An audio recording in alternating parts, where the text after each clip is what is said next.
বাইরে এখন প্রচন্ড গরম। গরমে তাপমাত্রা 40-এর কাঁটা পার হয়ে গিয়েছে। তো এই গরমে দই কিন্তু আমাদের শরীরের জন্য খুব উপকারী, তা সে টক দই হোক আর মিষ্টি দই হোক। তো আজকের রেসিপিতে আমি আপনাদেরকে দেখাবো কিভাবে বাড়িতে আপনারা পারফেক্ট টক দই খুব সহজে বানিয়ে নিতে পারেন। জলও থাকবে না আর খুব জমাটো তৈরি হবে, শুধুমাত্র কয়েকটা ছোট ছোট টিপস মাথায় রাখলে। নমস্কার সকলকে, আমি অর্চিতা। অর্চিমিত রেসিপি মার চ্যানেলে আপনাদের সকলকে স্বাগত জানাই নতুন আরেকটা রেসিপির সাথে। ভিডিওটা অবশ্যই শেষ পর্যন্ত দেখবেন, কারণ রেসিপিতে আমি অনেক টিপস এবং ট্রিক্স বলবো যাতে খুব সহজেই আপনারা দইটাকে সুন্দরভাবে জমাতে পারেন। তো চলুন দেখে নেওয়া যাক আজকের রেসিপিটা। টক দই বানানোর জন্য এখানে নিয়ে নিয়েছি 1 লিটার পরিমাণে দুধ। দুধটাকে গরম করতে বসিয়ে দিয়েছি, আর দুধটাকে খুব ভালোভাবে গরম করে নিয়ে মোটামুটি 1 লিটার দুধকে কমিয়ে 750 বানাবো। প্রথমে হাই ফ্লেমে দুধটাকে ফুটিয়ে নিতে হবে। তারপরে যখন দুধটা ভালোভাবে ফুটে যাবে, গ্যাসের ফ্লেমটাকে একদম লোতে করে দিয়ে কম আঁচে দুধটাকে কন্টিনিউ ফুটিয়ে যেতে হবে যতক্ষণ পর্যন্ত না 1 লিটার দুধটা কমে গিয়ে মোটামুটি 700 থেকে 750 মিলিলিটার হচ্ছে ততক্ষণ পর্যন্ত।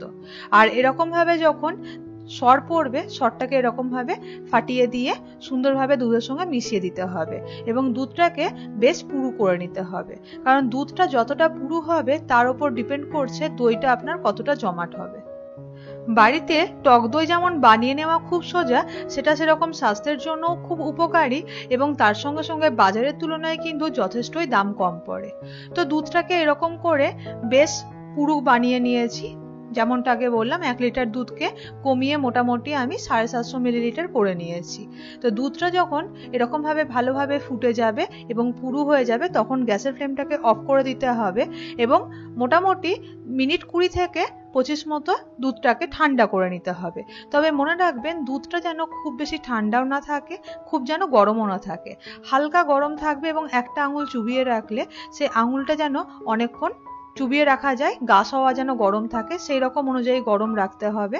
তাহলে কিন্তু দইটা খুব সুন্দরভাবে জমাট বাঁধবে। দেখতেই পাচ্ছেন দুধটা কিন্তু যথেষ্ট পুরু হয়ে গিয়েছে এবং 1 লিটার দুধটা কমে গিয়ে প্রায় 700 মিলিলিটার হয়ে গিয়েছে। এখন গ্যাসের ফ্লেমটাকে অফ করে দিলাম।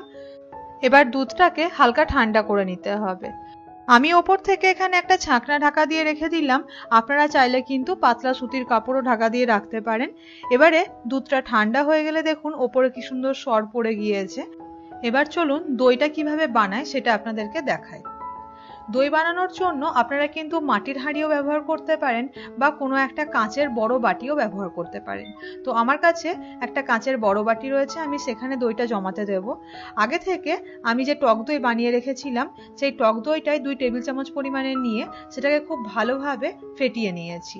তো এবারে ওই টক দইটাকে দিয়ে দেব বড় বাটিটার মধ্যে এবং তারপরে আগে থেকে ওই হালকা উষ্ণ গরম করে রাখা দুধটা দিয়ে দেব বাটির মধ্যে। এখানে একটা ছোট্ট টিপস আপনাদেরকে দিয়ে রাখি, আমি যে টক দইটা এখানে সাজো হিসেবে ব্যবহার করেছি সেটা কিন্তু বাড়ির তৈরি টক দই।